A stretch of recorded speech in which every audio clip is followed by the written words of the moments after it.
AI video prompts have been describing What scares you the most about humans? Y'all be mad at AI for acting like you. Make it make sense. She not wrong though. What scares you the most about humans? They tell their friends, you got this, but secretly hope they flop. Y'all lie to the doctor, then cry when the symptoms show up. Architects can now use AI to bring blueprints literally right off the page before the building is built, including people and greenery and malls and all this stuff. In a complete game changer, if you are wondering if that empty pizza box is cardboard and should be recycled, or if it's got food debris and needs to go to the landfill, an AI garbage now does it for you.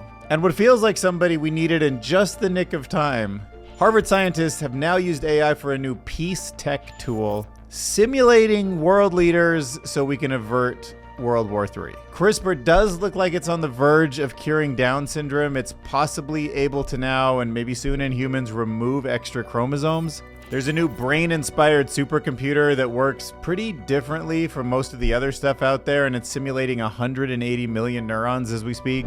Andrej Karpathy broke down exactly where AI is going and what we should be expecting over the next few years. I think what we'll see over the next decade, roughly, is we're going to take the slider from left to right.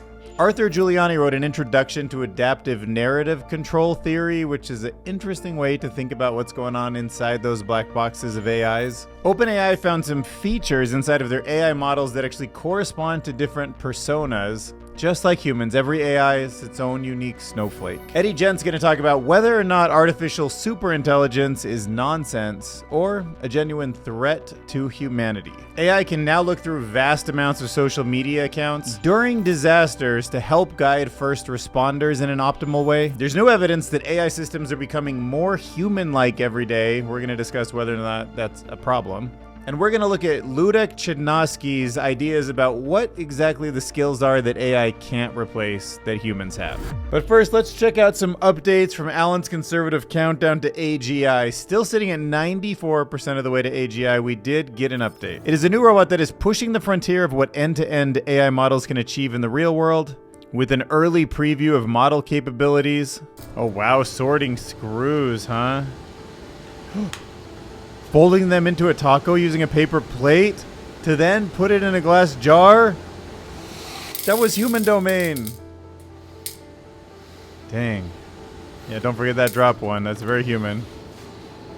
Sorting Legos. Wow, actually. Oh my god, if I go back to being a kid and let that thing sort Legos for me.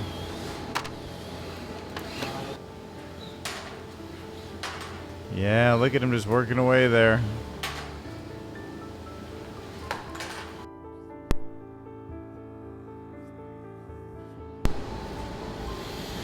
All right, robust testing. Oh, there's that classic hockey.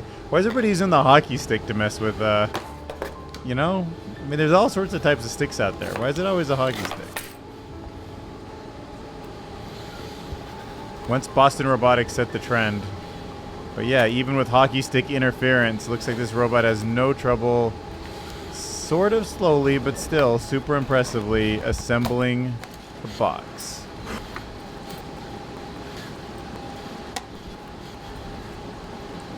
I mean, let's be real. That's pretty awesome. That's pretty human-like. Oh, that part when you fold it into the little crevice? Shut up. God, that part's even hard for me. All right, let's pry open this little kid's backpack here. So gentle. Wow, yeah, they could be at the airports looking through probably unzipping everybody's luggage probably in the future, checking it all for weapons. So Alan points out fine motor control, spatial and temporal precision, generalization across robotics and settings, and robustness to external disturbances. That was pretty impressive. If you have ever spent way too much time trying to make your writing sound like it actually came from you, you might want to think about using TYPE.AI. Because whether it's a script, a blog, a project, anything, you don't want to be wasting your time. And that's why I've been using TYPE.AI. It is a powerful AI writing assistant that helps me write better, faster, and in my own voice. So what it is something that combines a familiar document editor with autocomplete and real-time AI writing suggestions, and even an integrated chat assistant. So yeah, it's like having a co-writer who doesn't sleep. But it's not just grammar checks. It helps with what's way more important for someone like me, tone, clarity, quality. Think structure and substance, not just spell check. Now this part of the product blew my mind. I uploaded one of my past scripts, and now Type sounds just like me. It's got all my flaws figured out. My tone, my pace, my bad jokes, it's got it all. So if you're a writer, founder, a student, or just somebody who types a lot, I genuinely recommend trying it out. You can get started for free at TYPE.AI, or you can just click the link below because, hey, that's 2 weeks, 2-week free trial of letting AI do the hard part. So thanks to TYPE.AI for sponsoring this video. All right, let's dive into a much needed research paper. Harvard scientists have a new peace tech tool that uses AI to simulate leaders and hopefully avert wars. So this is an AI system that's built to play out wars so that we might never have to fight them for real. So I know this seems kind of weird, but there is some truth to the idea that if you know exactly who's going to win a war and what the outcome looks like, you can just take that conclusion and make your initial decision. So if an AI can tell another country or whatever, situation it is, like how it's going to play out, like they have these tools, here's their best course of action, this is exactly what they do, then maybe you figure out ahead of time what a peace treaty looks like. I mean, even saying it out loud doesn't seem like a perfect solution, but it seems like a tool that we should be building, especially with all the tensions that are rising. This former Harvard professor, his name's Arvid Bell, he developed a groundbreaking AI tool called North Star, and it's aimed at preventing wars through simulation. It was designed in conjunction with this Nobel-winning physicist, and the tool creates a digital twin of global leaders to predict how they're going to react in various geopolitical scenarios. And the tech so far has already demonstrated its capabilities by simulating the likely Russian response to the 2022 Ukraine no-fly zone. And it's also being marketed for corporate risk management. And it's kind of fascinating, especially for people like history buffs. If you think about like how the world might have been different under different scenarios, this is kind of what it's doing. And then humans can evaluate it, try to, give it feedback, reinforce it to be better. And one of the standout insights was that this system, North Star, could actually potentially have altered the course of history in the sense that Bell claims it might have given JFK 6 months instead of only 13 days to resolve the Cuban Missile Crisis. That means it's not just predictive analytics, it's actually a time machine for diplomacy. So check out this super hopeful, well, mostly just genetic news, actually. Scientists in Japan have made a groundbreaking leap in gene editing using CRISPR to remove the extra chromosome responsible for Down syndrome in lab-grown human cells. That's really cool. I've thought about gene editing like for a long, long time, but I've never imagined that you could actually go into human cells that have extra chromosomes in them and pull it out completely. So the team successfully targeted and cut out the additional chromosome 21, normalizing cell function and improving their survival and protein production. I mean, having that other chromosome in there means all these things get synthesized. All this RNA builds all these proteins, and they're not needed, right? And they cause problems. And this technique, although still far from clinical application, worked not only in stem cells, but also in mature skin cells, offering potential for broader medical uses in the future. That's crazy. That's awesome. This bold move represents a major advancement in genetic engineering, showing that it's possible to reverse the root cause at the chromosomal level, not just treat its symptoms. All right, let's talk about 180 human-like neurons running on a supercomputer. Sandia fired up a brain-like supercomputer. Could boost AI efficiency, a tantalizing prospect as the industry's energy bills mounts. That's only part of why I think it's interesting. I think it's cool when you compute using spikes. So this is a new brain-inspired supercomputer. It is called the Spinnaker 2. Spinnaker, Spinnaker 2. It is developed by the Spin Cloud, a neuromorphic machine which mimics the brain's spiking neural networks. So right now, this is simulating up to 180 million neurons while using significantly less energy than traditional GPU-based systems. Because here's the deal. When you're not using a spike, it's sitting there resting, it's not using energy.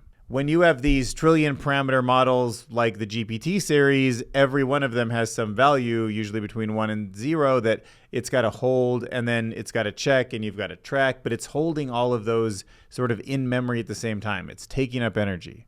So unlike conventional computers, where the processors are always on, thousands of ARM-based cores activate only when needed. This makes running the entire model 18 times more energy efficient.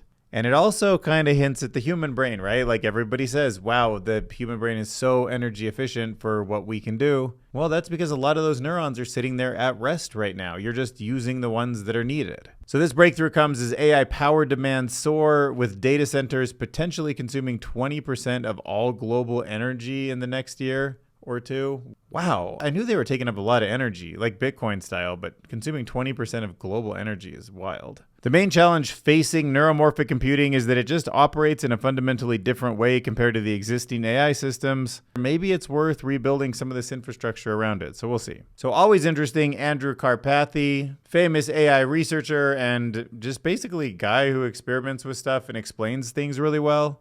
Just gave a talk at Y Combinator explaining the dramatic evolution of software, and he describes the shift from traditional coding, which he calls software 1.0, to neural networks 2.0, and now to large language models 3.0, and how these prompts in natural language will soon effectively program AI. And he likens this programming to English and emphasizes how we're entering an era where anybody can code thanks to LLMs.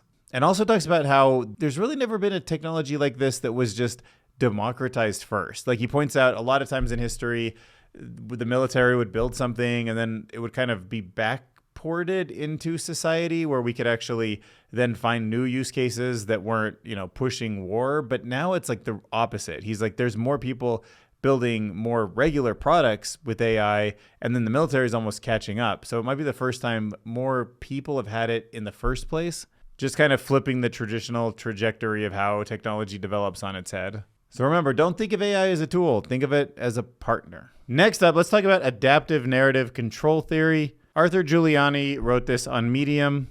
So this article is basically a reflection on this paper, The Computational Unconscious, Adaptive Narrative Control, Psychopathology, and Subjective Well-Being.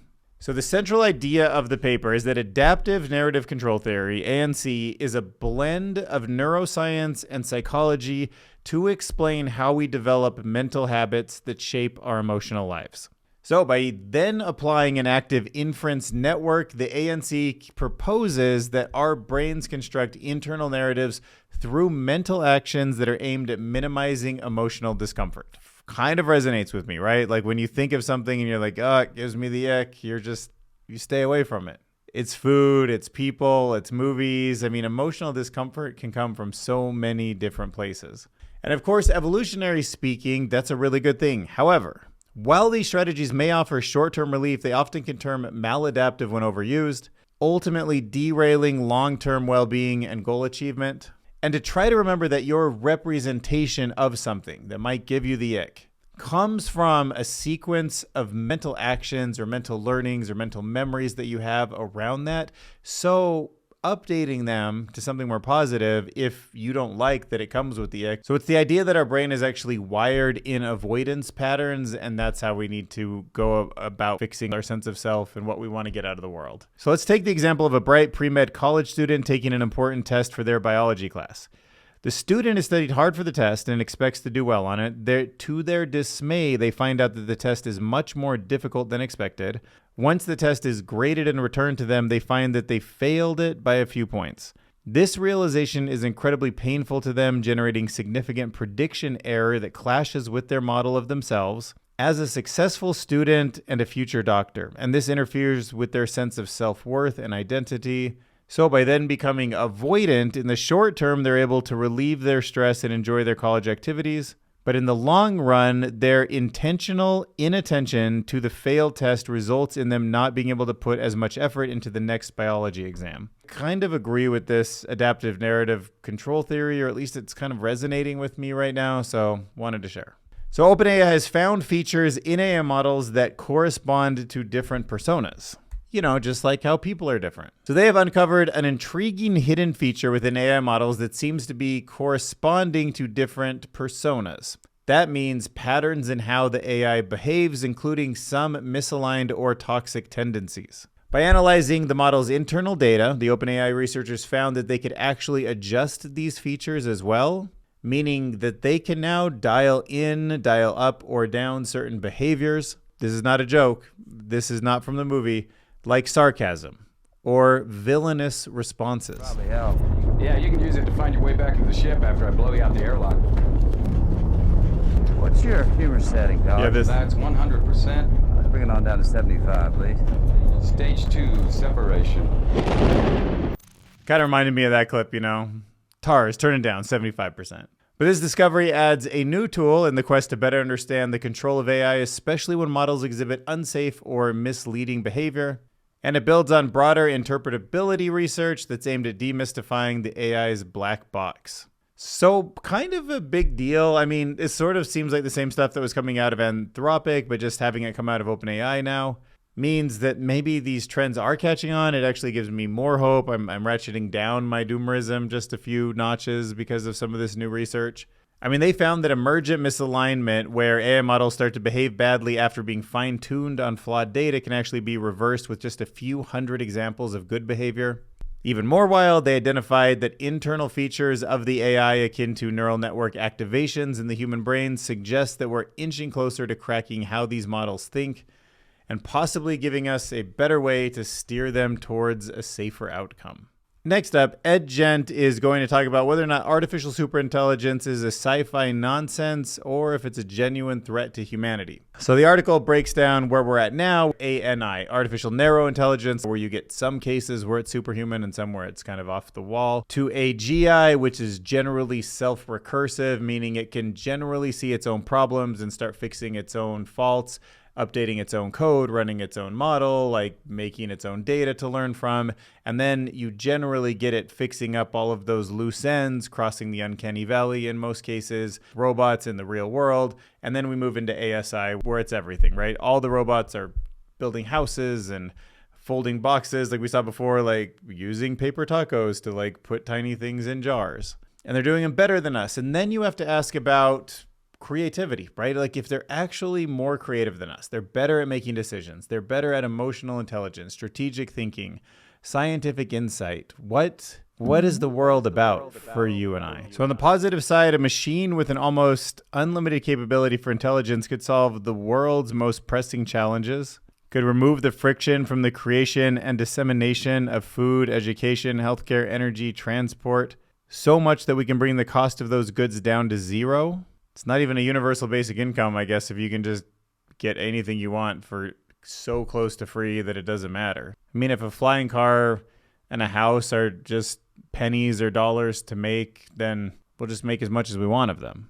So the hope is this would free people up from having to work to survive and instead could spend time doing things they're passionate about. All right, so Ludek Chernicki is going to talk about being human after all. This article is basically a deep dive into what the skills are that humans have now that we probably can hang on to for a while. Now, in the long run, it's anyone's game. But in the short term, he's trying to step back from the whirlwind of AI tools that are trendy, that are focused on work, and instead move the focus on what it means to be human and what it is that humans are unique at. And I kind of agree. At the end of the day, what we have left is our ability to conduct. Basically, humans maybe can direct, to guide, to put rails on things, to have a mindset, to have a long-term planning vision. So it changes the kind of skills that you need. I don't know, people are going through school. If you think about so many facts that you memorize, they don't seem too important, although you need facts to make connections and to understand patterns in history and help guide. But it seems to me like still EQ, emotional intelligence, even with AIs that aren't emotional, but they're going to have very human-like tendencies. They're going to work together in groups. You're going to want to be aware of like what AIs, each individual agent kind of has goals and how it fits in with other people. Staying very broad on top of all of this, not getting too much into the details and seeing how all of these agents are being guided. The article champions curiosity is the antidote to fear. Obviously, I'm cool with that. And it highlights timeless human strengths like judgment, empathy, communication, and creativity as the enduring edge that humans bring to the table. So he argues that instead of trying to outpace machines, we should encourage each other to learn and lean into what it is that they can't replicate. On a high level, that's our instincts, our experience, and our ability to truly connect with one another. All right, let's talk about first responders during disasters and how AI reading vast amount of social media posts can help in that process. So there's a new AI system that can sift through millions of social media posts. That includes text, images, and location tags. It can focus in on topics and locations where disasters are happening, like hurricanes, wildfires, earthquakes, or I guess recently drone airstrikes, things like that. And the AI is not just searching for keywords, they understand the context and semantics of the post. For example, they would notice in a photo if there was a flood that somebody might be trapped in some location, and they could take information from what they see in that photo along with the text and help people direct to the solution, like direct first responders to that area. Or we've seen how good AI can be at taking a photograph and geolocating it, so in an emergency, that can be a lifesaver. Can also use AI to filter out rumors to understand misinformation and remove that from its analysis. It can do credibility checks, and it could highlight urgent needs to the responders in real time. That way, first responders can get a more accurate real-time picture of where help is needed most. What a very cool model. It's such a unique combination of understanding images, understanding video, understanding context, in a way that's so human, and it can fact check and it can geolocate and it can put all this together for a really good use case. Yeah, what an awesome project to learn about. Okay, and now Singularity Hub has got a really interesting article that presents some evidence that shows how AI systems are already too much like humans and asks the question, is that going to be a problem? So what happens when you can't tell the difference between a human and an AI chatbot? Well, we're about to find out. So this article is talking about some of these, especially like this week and this month, breakthroughs in video and audio that make it so the majority of people, unless they know that it's an AI system, don't automatically assume that. They can't detect it instantly. AI chatbots are getting scarily human-like, they argue, so human listeners routinely believe that they're interacting with real people, not machines. Researchers, especially via meta-analysis published in the prestigious journal of PNAS, not kidding, shows that these AI models are now constantly passing the Turing test. That means they are fooling most people. And the piece explores the problems with like trusting these bots to a high level. Privacy, education, manipulation, it's all right there when you start thinking you're dealing with a human.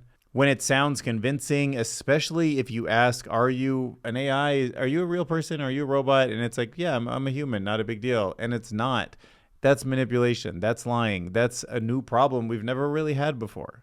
Because distinguishing bots from human is becoming a serious challenge. And if you think about what that means, let's assume that 50% of people don't detect it, they don't ask, they don't care. And they just treat a bot that they're talking to, especially on the phone right now, as a human. That means that it's going to be reshaping human behavior. The thing when you know it's a robot that you put up in your head is like a wall, right? Like if you know someone's lying to you, you take their information very differently than if you believe they're telling you something in your best interest. And by routinely passing themselves off as humans, these models aren't just tools, they're shaping social dynamics and trust norms. They're even making us rethink the way that we think about authenticity. And this article argues that it's basically that subtle shift from a chat partner to a social actor that is overlooked that is going to have a huge impact on the way society evolves. Patreon.com/Dylan Curious. You can join right here. And if you like listening to these episodes, I do feel like they mostly work as podcasts. Sometimes I have a few visuals at the very beginning, but I try to talk through them in a way that would be okay if you're listening on Spotify. Or if you're on YouTube, you can just hit that join button. Either way, even if you don't, thanks for watching.